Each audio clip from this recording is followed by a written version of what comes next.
In the last videos, you have heard about the various aspects of Vedic thought and how these are relevant at the present moment.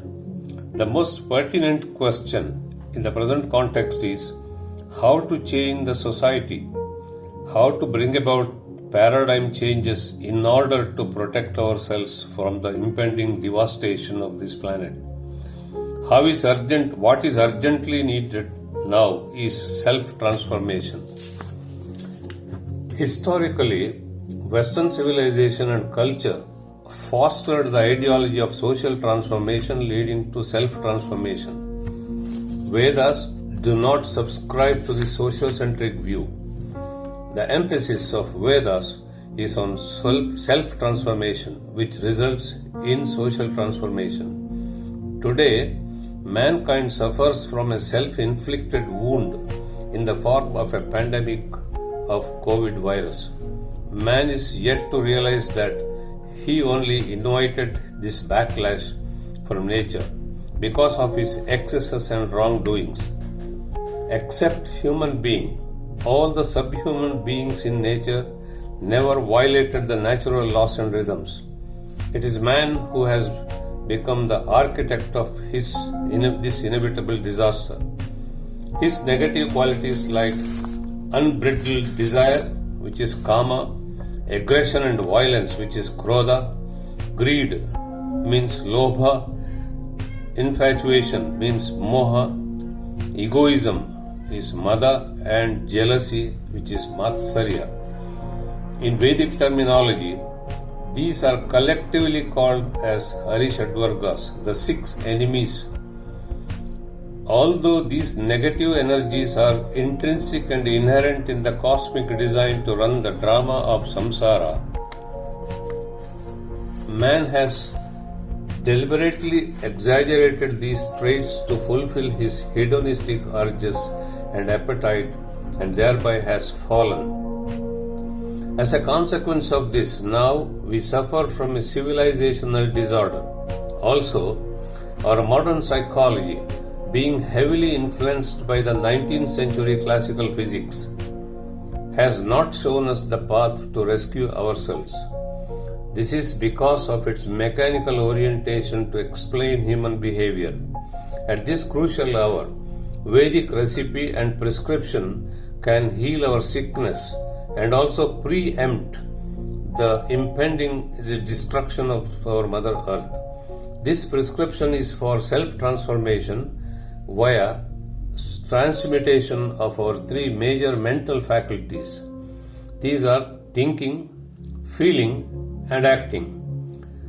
These 3 faculties are very much decisive for the transformation. Their transformation should be from their lower negative octave to their higher positive octave. The transformation of thinking to intuition, feeling to devotion, and action to service has to be accomplished through Jnana Yoga, Bhakti Yoga, and Karma Yoga correspondingly. Man's self-transformation is urgently warranted in order to save our planet from self-destruction. In the absence of his deliberate self-transformation, he may have to face the painful consequences of his karmic correction by nature or the supreme consciousness.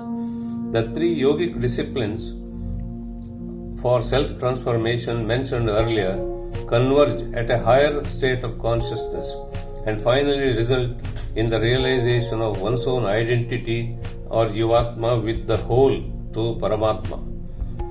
One who has realized his own birthless and deathless state of consciousness-continuum, which is superconsciousness, is a boon to all the beings on earth. Even if a minority of people attain this state by self-transformation, its spillover effect would be the positive transformation of society.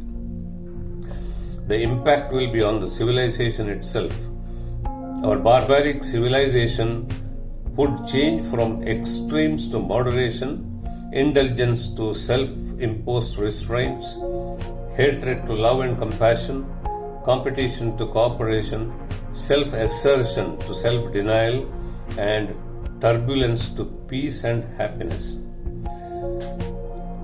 Our modern man of this decadent civilization has to restore our ancient cultural ethos of holiness and purity of our Mother Earth. He should stop considering her merely as a pile of soil, stones, water, and metals for his enjoyment, but also a vibrant being, vibrant living consciousness capable of restoring her dynamic equilibrium. Vedic culture considered everything in creation from the atom to the cosmos sacred, lively, and reverential. Therefore, man should realize that his thoughts, emotions, and intentions and actions should be pure and benevolent at all times in order to lead a peaceful life of coexistence. Regarding the need for sanity in human behavior, Vedas have given us the guidelines. Human behavior from birth to death has several phases or stages of life arising as his age advances. Management of these evolving phases of his life depends upon how he reacts to the environment during these phases. In this context, Vedas have endorsed age-appropriate behavior, what could be called as ashrama dharma, to encounter the issues arising during these phases. These phases are mainly childhood or balya, teenage or kaumarya, adult or grahastha, middle age or vanaprastha, and old age, which means vruddhapya or sannyasa. The violation of the norms of age-appropriate behavior is the root cause of several psychosocial ills and their management crisis in today's world. Now, people generally think that this world is real and it is the end in itself. But Vedas tell us that world is a means, not an end. Several questions arise in real seekers. What is the meaning of life? Is there any long-term goal to our life, or is life only a saga of eating, merrymaking, mating, and drowning to old age, to a mere oblivion?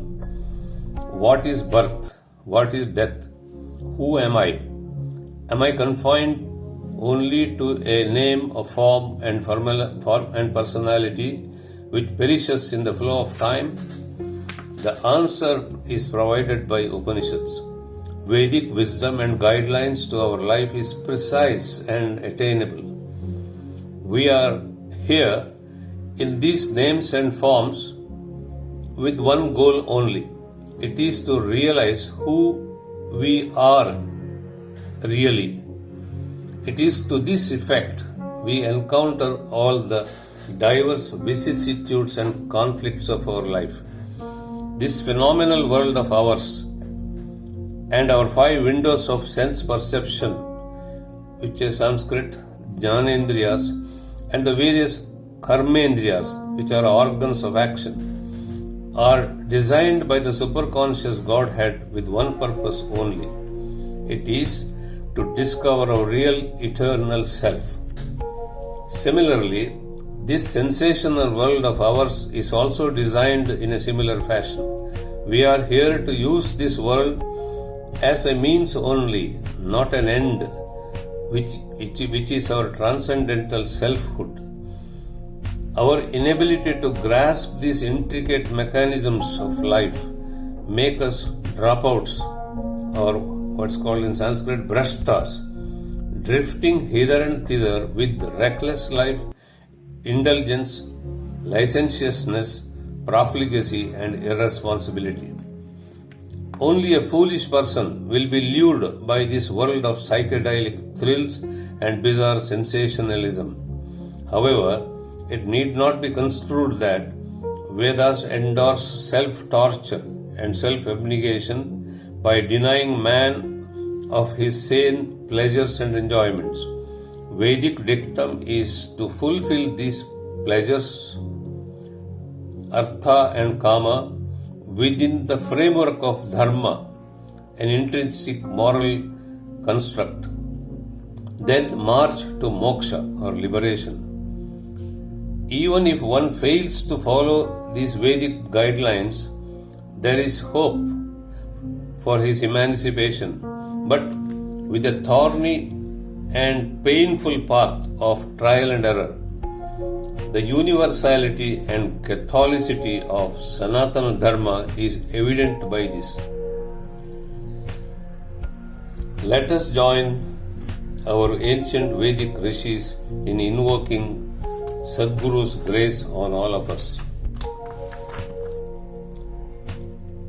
Om Brahmanandam Paramasukadam Kevalam Jnanamurtim Dundvatitam Gaganasadrasham Tattvamasya Laksham Ekam Nityam Vimalamachalam Sarvadhi Sakshi Bhutam Bhavatitam Triguna-rahitam Sadgurum Tam Namami, which means he who has attained the bliss of Brahman, the supreme joy, he who is pure embodiment of wisdom, beyond the duality of world, sky high in spirituality, he whose attention is on I am that, one with divinity, eternal, without impurities, immovably established in truth, he who is a witness to everything, beyond the mind, beyond the emotions, beyond the three gunas of Sattva, Rajas, Tamas. To such a Sadguru we prostrate. Thank you very much. The basis of all these lectures or this article is from my book Vedic Thought and Western Psychology, which deals extensively on these aspects. Thank you.